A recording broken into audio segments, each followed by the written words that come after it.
This is Deborah. Welcome to my channel. Please subscribe, and it's free. So today we're going to talk about your dreams. When we're young, I daydreamed a lot. I got in trouble for it. I think it's because I had, of course, ADHD, but didn't know. But I would stare out the window and dream about what my life was going to be like. Well, when I got married, I was definitely in love. So many people tried to talk me out of it, but I had a lot of aspirations, and I abandoned my dreams to make my spouse happy at the time. I did whatever I could to bring joy into his life. I should have been bringing joy into my own life. I went to the police academy and I graduated at the top of my class. I loved the camaraderie of the police department. My first job was the Fairfax County Fire and Rescue, and I just loved how everybody on the force was always having your back, and I loved that. But my ex talked me into quitting. I actually, that is another story of why he did that. But I did listen to him, and I quit my career. And I went full-time helping him with the tree company, which we had started back in 1976, I believe. And the tree company became a very big success. Yes. But I didn't always pull a paycheck. I should have pulled a paycheck every time and just put it in the drawer, because it was a seasonal occupation, and I remember giving him a paycheck of $64 an hour, and I took 26. Why I did that, I don't know, because I was the sole owner. I should have given myself the $64, because what happens is that money that you put into FICA and your withholding and Medicare, that all counts as points to when you retire. Well, because I didn't always take a paycheck, it hurt me dearly. And I was just looking out for the company, but I should have done it. Since I was the oldest of my family, I mean, there was a lot of things that I learned the hard way. And that is a big, when you learn things the hard way, that is a lesson right there. So thank God I did take it during our high season, but I just should have always taken a paycheck and put it in the drawer. I always did things up and above the law. I always carried the workers' comp and general liability, and I always took out taxes for all my employees. I gave them increments. I gave them raises, paid holidays, birthdays off. I was a great boss. In fact, when my past employees see me, they start crying, because they're not treated that way anymore. That's another story. Okay, so I gave up my dreams to support my spouse. I also supported him. I talked him into going flying one day, and I helped him get his private pilot's license.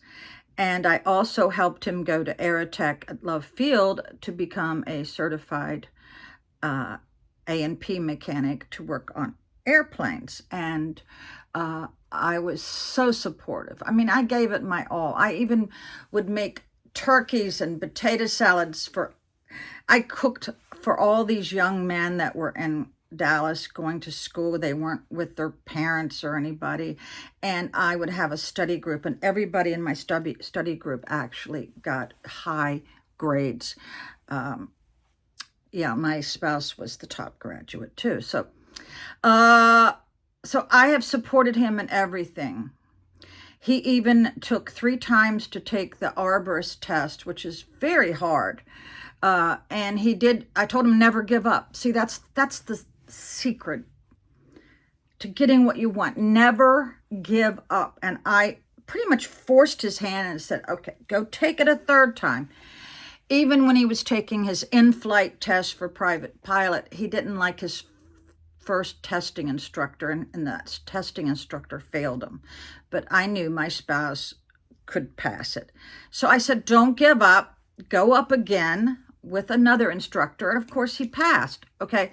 So I didn't have that. Nobody patted my back. A lot of people say, why do you always boasting about your accomplishments? Because nobody else does.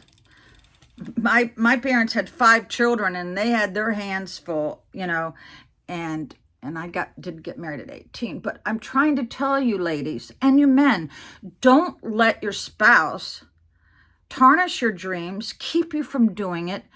And I was just a couple classes away from having a degree, but now the credits are so old, they won't take them. Or most of them, I'd have to fight him on it. But when my spouse was not doing well in college, we both went to college in Melbourne, Florida. He was not doing well, and he said, I don't want to do this anymore. So what did I do? I supported him by also withdrawing. People don't do that. Your education is something that nobody can ever take away from you. I love going to college. I love the interaction. This is when people actually went into the classroom.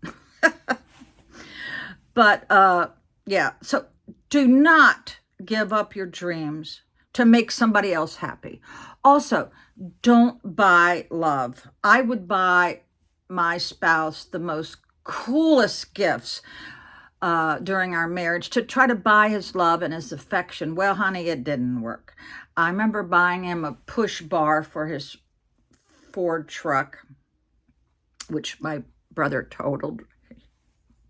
He ran into my spouse's boss's daughter or something. I forget now, but yeah.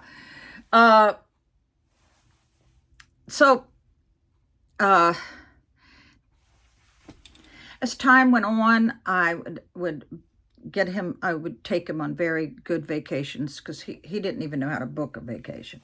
But I also bought him some of Donald Trump's slot machines. I don't think you're allowed to have them, but I bought it anyway for the employees to play on. And one of them did hit, the big one. My God. I bought him this wonderful gifts. I think that's the only thing I can think of at the moment. But I did buy him anything he wanted to. Hopefully he would give me the attention that a married person should. But you should not have to buy your spouse gifts to get what you should already have had in the first place, and that is love and affection. And I just looked at everything wrong. So again, I learned the hard way. Do not spend money on somebody to get them to love you or pay attention to you. That's not the way to go about it. So please walk away from watching this learning something from my mistakes. Okay?